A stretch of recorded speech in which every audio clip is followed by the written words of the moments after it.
కౌసల్య కిచెన్కు స్వాగతం. ఈరోజు కౌసల్య కిచెన్లో ఎంతో సింపుల్గా ఎంతో ఈజీగా బెండకాయ టమాటా కర్రీ తయారు చేసుకునే విధానాన్ని తెలుసుకుందాం. సో ముందుగా స్టవ్ వెలిగించి ప్యాన్ పెట్టుకున్నాం. తర్వాత ఒక కప్పు ఆయిల్ పోసుకోవాలి.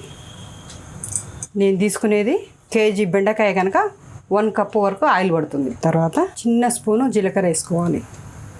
అదే స్పూన్తో ఆవాలు వేసుకోవాలి. కొంచెం ఇలా చిటపటలాడిన తర్వాత మనం 2 ఆనియన్స్ ఇలా సన్నగా కట్ చేసుకుని వేసుకోవాలి. తీసుకునేది ఎక్కువ క్వాంటిటీ కనుక కొంచెం ఆనియన్స్ మరిన్నే పడతాయి. సో మరిన్నే వేసుకోండి. ఆనియన్స్ 7-8 పచ్చిమిర్చి ఇలా సన్నగా కట్ చేసుకొని వేసుకోవాలి. బెండకాయ కూరలో పచ్చిమిర్చి అనేది ఎక్కువ వేసుకోండి, కారం అనేది తక్కువ వేసుకోండి. అప్పుడు బెండకాయ కూర అనేది టేస్ట్ బాగుంటుంది. 2 రెమ్మలు కరివేపాకు కూడా వేసుకోవాలి. లైట్ బ్రౌన్ కలర్ వచ్చిన తర్వాత పసుపు వేసుకోవాలి. సో ముందుగానే పసుపు వేయకూడదండి, కలర్ చేంజ్ అయిపోతుంది. సో లైట్గా వేగిన తర్వాత పసుపు వేసుకోవాలి. సో ఈ విధంగా లైట్గా వేగితే చాలండి, మరీ బ్రౌన్గా రావసరం లేదు. లైట్గా ఇలా వేగిన తర్వాత ఇప్పుడు పసుపు వేసుకోవాలి. చిన్న స్పూన్తో నిండుగా 2 స్పూన్లు వేసుకోవాలి.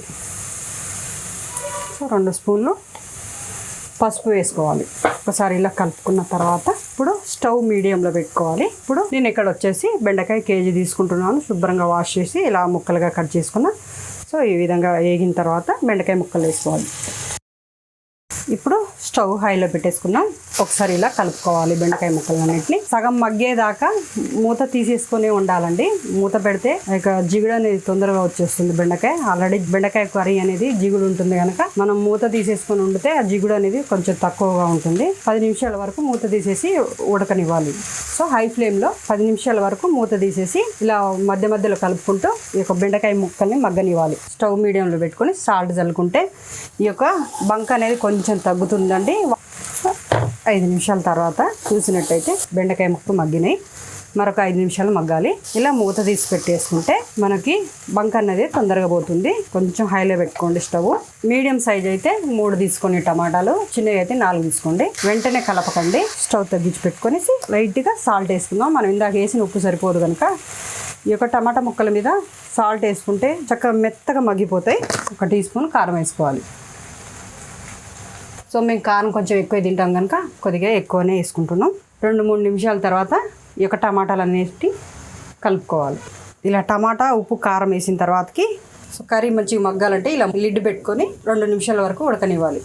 సో 2 నిమిషాల తర్వాత చూసినట్టయితే టమాటా ముక్కల్ని ఒకసారి ఇలా కలుపుకోవాలి. మంచిగా ఉడికిపోయిందండి. మరొక 3 నిమిషాల పాటు మూత పెట్టి ఉడికించుకోవాలి. సో 3 నిమిషాల తర్వాత చూసినట్టయితే మనకి కర్రీ అనేది మంచిగా మగ్గిందండి. బెండకాయ కర్రీ చేయాలంటేనే ఇసుకు పుట్టే వాళ్ళకి ఈ వీడియో అండి. ఎందుకంటే బెండకాయ కూర చేస్తే బంకగా జిగుడుగా ఉంటుందని కొందరు ఇష్టపడరండి.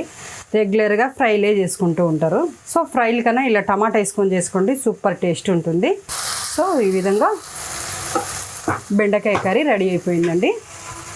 సో చివరిగా కొత్తిమీర వేసుకుందామండి. ఏ కర్రీలోనే కొత్తిమీర వేస్తే చాలా బాగుంటుంది. సో ఇంతేనండి, బెండకాయ కర్రీ రెడీ అయిపోయింది. సో ఈ వీడియో మీకు నచ్చినట్టయితే లైక్ చేయండి, షేర్ చేయండి, సబ్స్క్రైబ్ చేయండి. Thank you for watching.